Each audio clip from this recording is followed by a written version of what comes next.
शादी के बाद विदाई का समय था। नेहा अपनी मां से मिलने के बाद अपने पिता से लिपट कर रो रही थी।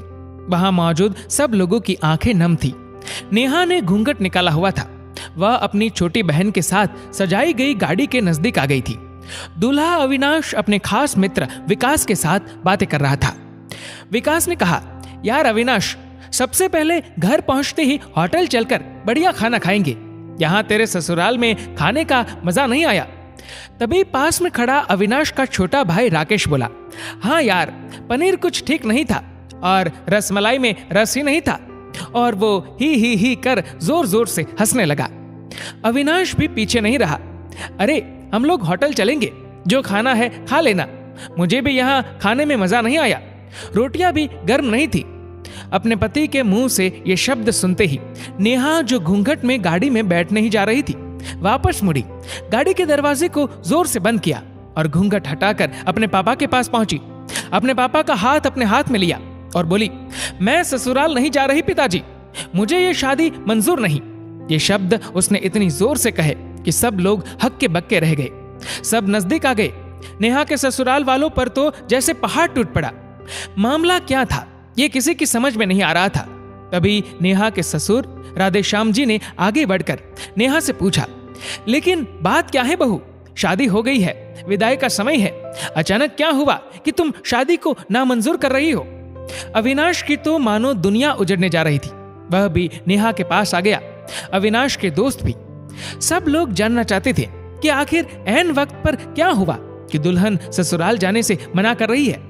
नेहा ने अपने पिता दयाशंकर जी का हाथ पकड़कर रखा था।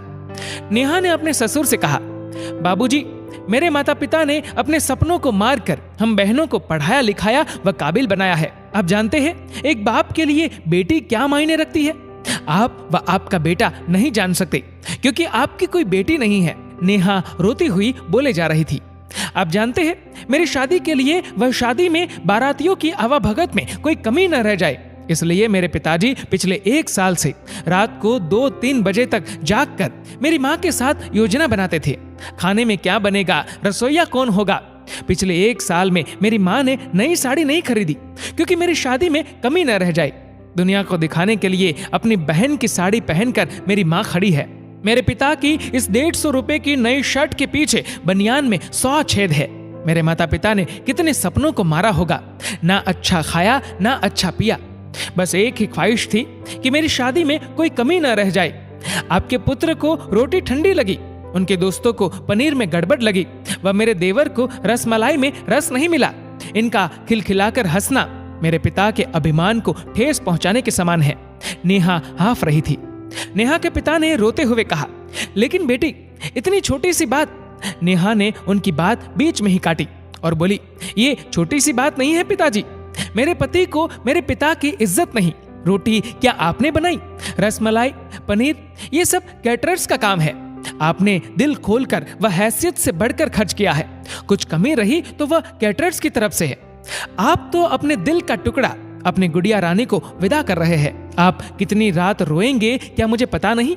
माँ कभी मेरे बिना घर से बाहर नहीं निकली। कल से वह बाजार अकेली जाएगी। जा पाएंगी? जो लोग पत्नी या बहू लेने आए हैं वह खाने में कमियां निकाल रहे हैं।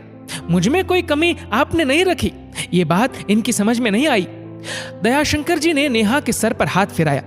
अरे पगली, बात का बतंगड़ बना रही है। मुझे तुझ पर गर्व है कि तू मेरी बेटी है, लेकिन बेटा इन्हें माफ कर दे। तुझे मेरी कसम, शांत हो जा। तभी अविनाश ने आकर दयाशंकर जी के हाथ पकड़ लिए। मुझे माफ कर दीजिए बाबूजी, मुझसे गलती हो गई। मैं उसका गला बैठ गया था, रो पड़ा था वह। तभी राधेश्याम जी ने आगे बढ़कर नेहा के सर पर हाथ रखा। मैं तो बहू लेने आया था, लेकिन ईश्वर बहुत कृपालु है। उसने मुझे बेटी दे दी, वह बेटी की अहमियत भी समझा दी। मुझे ईश्वर ने बेटी नहीं दी, शायद इसलिए कि तेरे जैसी बेटी मेरे नसीब में थी। अब बेटी, इन नालायकों को माफ कर दे। मैं हाथ जोड़ता हूँ तेरे सामने। मेरी बेटी नेहा मुझे लौटा दे। और राधेश्याम जी ने सचमुच हाथ जोड़ दिए थे। वह नेहा के सामने सर झुका दिया। नेहा ने अपने ससुर के हाथ पकड़ लिए। बाबूजी, राधेश्याम जी ने कहा। बाबूजी नहीं, पिताजी। नेहा भी भावुक होकर राधेश्याम जी से लिपट गई थी। दयाशंकर जी ऐसी बेटी पाकर गौरव की अनुभूति कर रहे थे। नेहा अब राजी खुशी अपने ससुराल रवाना हो गई थी। पीछे छोड़ गई थी आंसुओं से भीगी अपने माँ पिताजी की आंखें, अपने पिता का वह आंगन जिस पर कल तक वह चहकती थी। आज से इस आंगन की चिड़िया उड़ गई थी किसी दूर प्रदेश में और किसी पेड़ पर अपना घरौंदा बनाएगी। एक बेटी माँ बाप का अभिमान व अनमोल धन होती है, पराया धन नहीं। कभी हम शादी में जाए तो ध्यान रखें कि पनीर की सब्जी बनाने में एक पिता ने कितना कुछ खोया होगा व कितना खोएगा। अपना आंगन उजाड़कर दूसरे के आंगन को महकाना कोई छोटी बात नहीं। बेटे की शादी में बनने वाले पनीर, रोटी या रसमलाई पकने में उतना समय लगता है जितनी लड़की की उम्र होती है। ये भोजन सिर्फ भोजन नहीं, पिता के अरमान व जीवन का सपना होता है। बेटे की शादी में बनने वाले पकवानों में स्वाद कई सपनों के कुचलने के बाद आता है व उन्हें पकने में सालों लगते हैं। बेटे की शादी में खाने की कद्र करें। दोस्तों, इस वीडियो को लेकर आपकी क्या राय है नीचे कमेंट करके जरूर बताएगा। और अगर आपको वीडियो अच्छा लगा हो तो इस वीडियो को लाइक करेगा, शेयर करेगा ज्यादा से ज्यादा लोगों तक। और ऐसे ही और भी इंस्पिरेशनल वीडियोस के लिए सब्सक्राइब करें हमारे यूट्यूब चैनल को और फेसबुक पर फॉलो करें हमारे पेज को। धन्यवाद।